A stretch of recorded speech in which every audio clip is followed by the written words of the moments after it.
Hello everybody and welcome back to Restaurant on the Road. We're doing a nice sequence of videos talking about COVID-19 and the impact that we're seeing around the world. So I hope you enjoy this video. Don't forget to subscribe, hit the like button and join me on this road.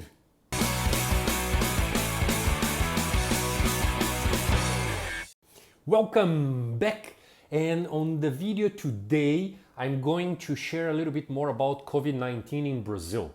As you guys know, I'm from Brazil. I have been living in the UAE for more than 2 years now, but my family is over there. Even my wife is actually locked there because she went back to do a surgery and she could not fly back to UAE.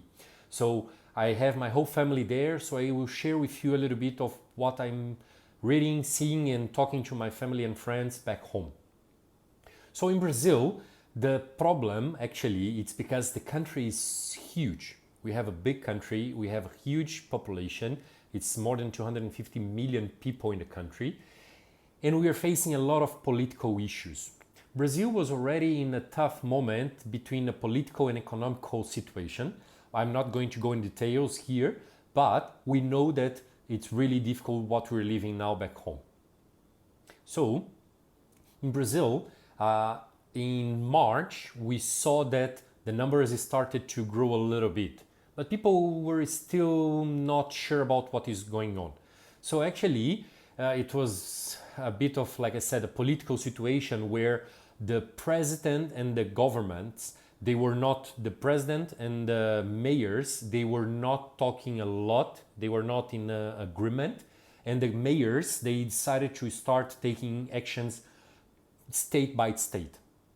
So in Brasilia, the capital, and my country and my hometown, they started right in the beginning. Actually, the mayor over there, he really started to take some actions in an early stage that helped a lot to not spread too much and grow too much the numbers.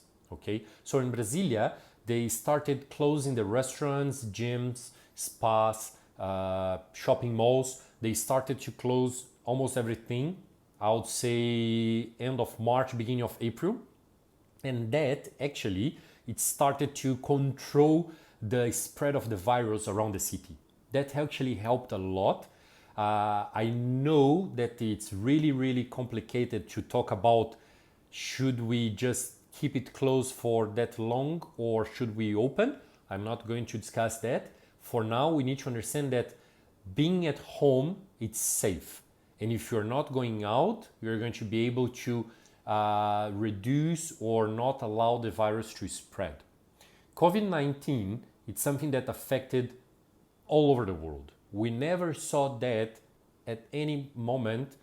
I would say even my grandmother, who is 95 years old, she never saw something like that. So in Brazil, in Brasilia, like I said, they closed everything. They're still closed until now. We're talking about more than, I would say, 40 days now that they have been closed, and there is no expectation to reopen. They are trying to open a few essential services, and of course, they have the supermarkets open, grocery, pharmacies, even some hospitals and clinics. They are operating with limited space for people, but yes, they are with the essential service working. It's still going on. The restaurants, for example, this is the business that I grow. So the restaurants, I know that they're going through a very tough moment over there. Most of the restaurants, they're trying to work with the takeaway and delivery. This is how people are surviving. And I know that some restaurants that they were not working with delivery, for example, they started preparing now. I have some friends that they just started using some of these delivery apps to promote their own restaurants because we don't know what to expect and how long to expect the restaurants to be closed. So they started creating some different ways to generate some income for their companies. Restaurants like my father's restaurant, for example, they had to suspend all the employees. They have around 20 employees. They had to suspend their contracts to be able to survive. His restaurant is inside of a mall, and the mall is closed for a while now. And they know that if they reopen, they're going to have a lot of limitations. For you to have an idea, they were discussing about opening the malls, but you're not going to be able to go to the toilet, for example. How come you're going to open a mall and you're not going to have a toilet? Tough. And even the food courts will not be able to open. So what is the reason to open? In this case, my father, like I said, they had to suspend the contract of the employees. And this is something that is legal now in Brazil, and it has the support of the government. That helped them to survive and give a little bit more of a longer life for the restaurant, because otherwise they will not be able to pay all the bills in the end of the month. And we're going to see 2 months with that situation. Really, really tough. I know some friends that they had to fire a few employees. They had to terminate some contracts. This is something that we're going to see all over the world. Unfortunately, I know people are losing their jobs, but we need to remain as calm as possible. I know a friend of mine who fired more than 15 people, and from his team, over 120 people that he has like around 3 or 4 venues, and around 120 people that he has working for him now, only 12 they're working. All the rest, they also had to suspend the contract. So how are we going to live with that? For you to have an idea, the Brazilian Restaurant Association and the National Brazilian Restaurant Association, they are discussing that around 1 million people already lost their jobs because of the situation, and more than 75% of the restaurants, they are using the government support to be able to pay the payroll. So this is how people are living so far, okay? They need to reinvent themselves. They need to reduce menus. They need to start to doing takeaways. They need to create attraction to their business in the internet. So very, very tough. I know a few other states that they're having a lot of difficulties. For example, in the north of the country, where the hospitals, they were not fully prepared. They are facing a lot of deaths. It's really complicated. Even if it's 1 or if it's 2 or if it's 10, it's really, really difficult. But in the north of Brazil, we are seeing the numbers growing a little bit faster, okay?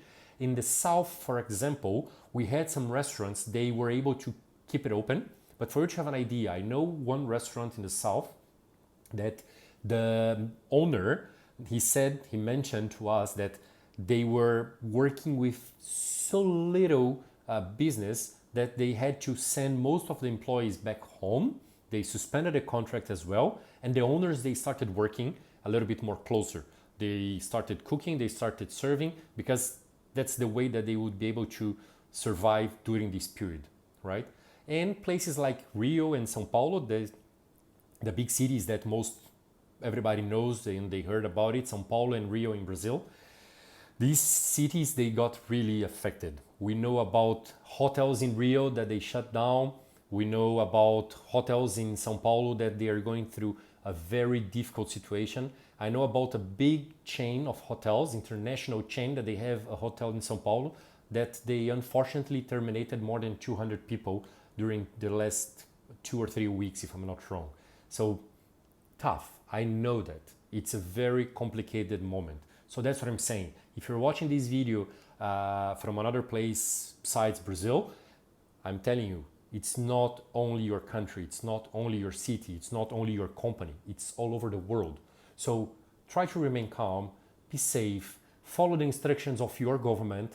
Don't try to, just don't care about it, because it will make a difference. It will make a difference in your life, and it's going to make a difference in your city.